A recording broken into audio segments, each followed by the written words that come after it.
Hey everyone, if you're preparing for the digital SAT reading and writing section and you're not sure what's actually on the test or how it's structured, this video is for you.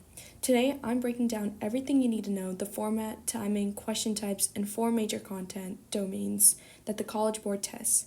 Let's get into it. First, let's talk about the overall structure of the digital SAT reading and writing section. You'll see 54 questions, 64 minutes total, and it's split into 2 adaptive modules. Every question is based on a short passage, usually between 25 and 150 words. This is a big change from the old SAT. There are no long passages anymore. Each question stands on its own, so you don't have to remember information across multiple questions. The reading and writing section is divided into 4 domains, and each one makes up a different percentage of the test. Here's how the weighting breaks down. Information ideas is about 26 to 28%, craft and structure is about 28 to 30%, expression of ideas is about 20 to 22%, and standard English conventions are from 20 to 22%. These percentages are important because they tell you where to focus your study. Let's start with information and ideas, which makes up about a quarter of the test. This domain is all about understanding what the passage says and how the evidence works.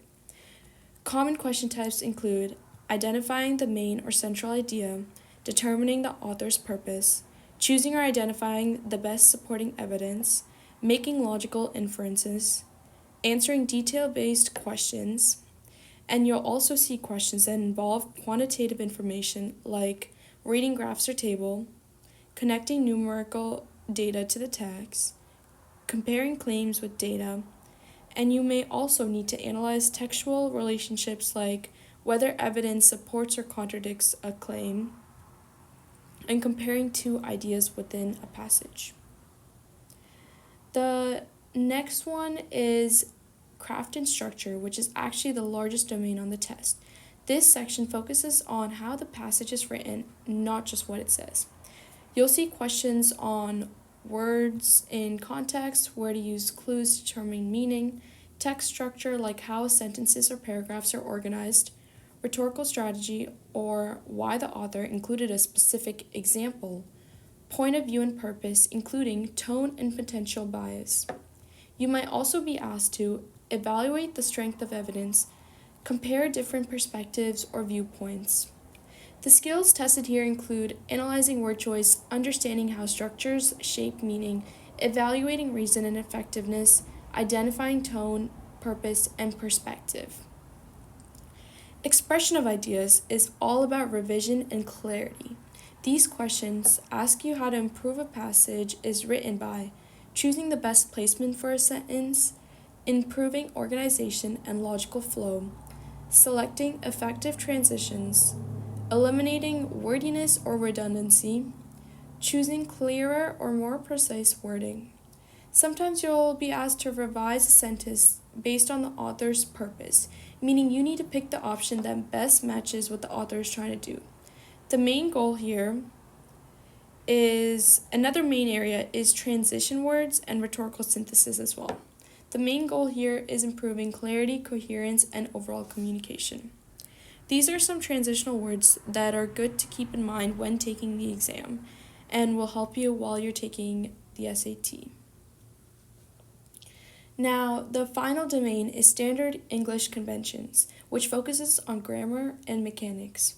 Common topics include sentence structures like fragments and run-ons, punctuation including commas, apostrophes, semicolons, and colons, verb tense and subject-verb agreement, pronoun clarity and agreement, modifiers including misplaced and dangling modifiers, parallelism, and comparisons.